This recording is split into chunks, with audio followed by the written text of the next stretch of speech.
Ayan, nagbukas ako ng parcel ko na dumating na gagamitin ko dyan sa panghugas ng aking sasakyan. Pero medyo disappointed lang ako kay seller. Kasi, ayan, basag. May basag. Ayan, basag siya, oh. Ayan, oh. Kaya nga may box yung in-order ko kasi para after kong gamitin, meron akong paglalagyan ulit na safe. Pero paanong magiging ano pa yan? Magiging maayos na lagayan, basag. Ayan, basag, oh. Binabarap lang ni seller yung box, pero ganito kanipis. Meron naman yung bubble wrap na na makapal.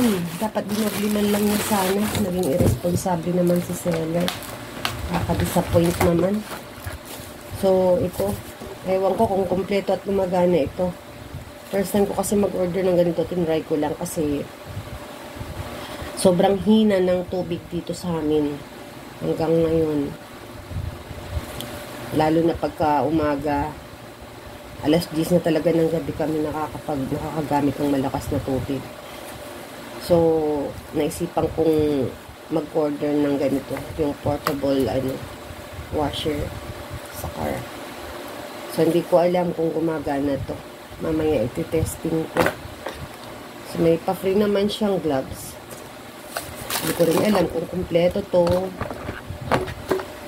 Ayan. Yung mga niya.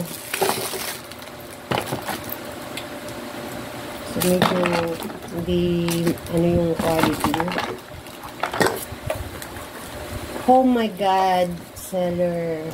Responsable ka naman.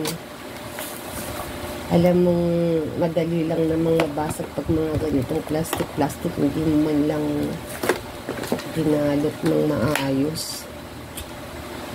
I-refund ko kaya to, seller. Ha? Bibigyan kita ng rate na para walang masyadong mag-order sa'yo. Para walang mag-order sa'yo. Maging irresponsible ka. Ayan. Wala rin. Ayan guys, pinix ko lang yung aking parcel na dumating ngayon. Excited pa man din ako. Kasi basag naman.